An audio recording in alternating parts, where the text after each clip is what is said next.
I welcome all participants and guests of the 28th St. Petersburg International Economic Forum. Its format traditionally implies detailed and substantive discussions on the most pressing topics. We are pleased that representatives from 140 countries and territories have joined these discussions at the forum. This year, among the topics, all of which are important and as colleagues often say in such cases, certain discussion tracks, the quality of growth in a multipolar world that faces major challenges.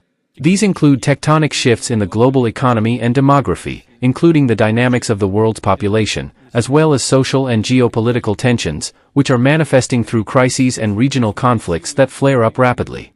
Unfortunately, we witness it today in the Middle East. Finally, climate change and acute environmental issues that require action. And, of course, the transition to a new technological order based on digital platforms, artificial intelligence, and autonomous systems capable of making decisions even without human intervention. The question is how to ensure that positive technological changes reach all, that new digital technological solutions are accessible, enabling countries, regions and cities to reach a new level of progress, rise upwards, ensuring that the effect of technological breakthroughs benefits everyone. Despite the complex world situation, Russia's GDP has increased by more than 4% annually over the past 2 years, growing at rates above the global average. Regarding the structure of this growth, I will cite a specific indicator, the so-called non-oil and gas GDP, clear of the influence of hydrocarbon extraction industries. The growth of Russia's non-oil and gas GDP in 2023 was 7.2%, in 2024, almost 5 to 4.9%. These are substantial figures and more significant than the overall GDP. In other words, the contribution of the raw materials sector to our country's economic dynamics is no longer decisive. Moreover, at this moment, it has even turned negative. However, the overall GDP growth was not solely tied to the defense industry, as some believe. True, it was important, but we must carefully look at the structure of this growth. Over 2 years, positive trends were noted in agriculture, industry, the construction sector, logistics, services, finance, and IT. The perception of the Russian economy as solely resource-based and dependent on hydrocarbon exports is clearly outdated. It is fading, and reality suggests otherwise. Russia now ranks 4th in the world in terms of gross domestic product. In Europe, 1st. This is not per capita but gross domestic product, meaning the size of the economy. Still, these are very significant indicators. But achieving such results is not enough. It is important to constantly affirm the status as one of the largest economies. We must achieve moderate inflation and low unemployment. According to statistics, annual inflation has already decreased to single-digit levels below 10%. As of June 16, it was 9.6%. There's a new quality of foreign trade, both in exports and imports. The goal has already been set to increase non-oil and gas exports. To achieve this, we will develop relationships with partners, remove trade barriers, open new market niches, create infrastructures, and deepen investment cooperation. I remind you that we agreed to prepare long-term cooperation plans with key partners.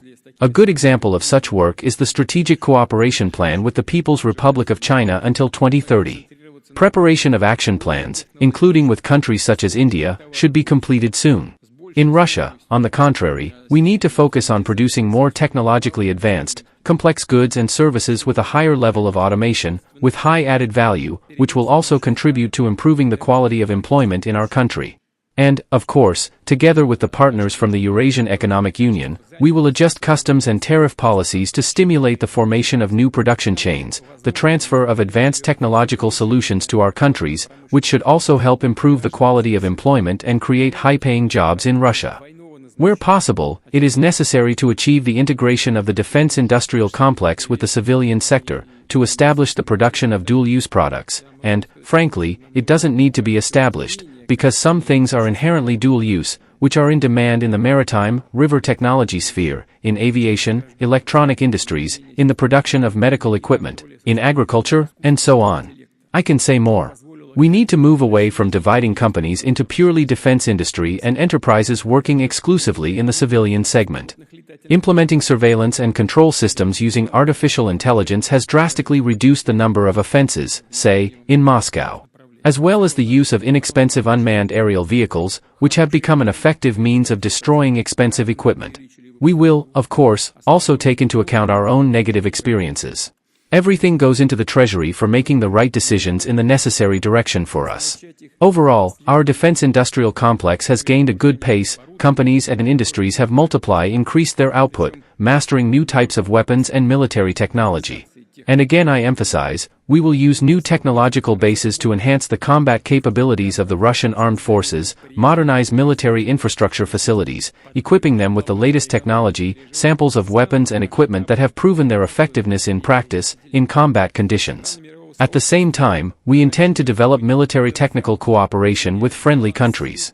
And it's not just about supplying or upgrading equipment and weapons, but also about joint developments, training personnel, creating enterprises and production capacities on a turnkey basis. The global economy is undergoing the most large-scale transformation in recent decades. Countries in the global community are increasing their potential, changing the balance of power, and the entire economic picture of the planet. If at the beginning of the 21st century BRICS countries, for example, constituted a fifth of the global economy, just a fifth, today it is already 40% of the global economy. And it's clear that this share will only grow. This, as they say, is a fact. This will inevitably happen, primarily due to the dynamic states of the global south. It's necessary for this growth to become more sustainable, covering as many countries as possible. This requires a fundamentally new development model, built not on neocolonialism rules, where the so-called golden billion extracts resources from other states in the interests of a narrow circle of so-called elites. Not even in the interests of all people of these countries, but specifically in the interests of the elites. The task is not to modernize the old mechanisms of the globalization era. They have largely exhausted themselves or even discredited themselves. It is necessary to propose a new development model, free of political manipulation, taking into account the national interests of states. And of course, this model should focus on the needs of citizens and their families.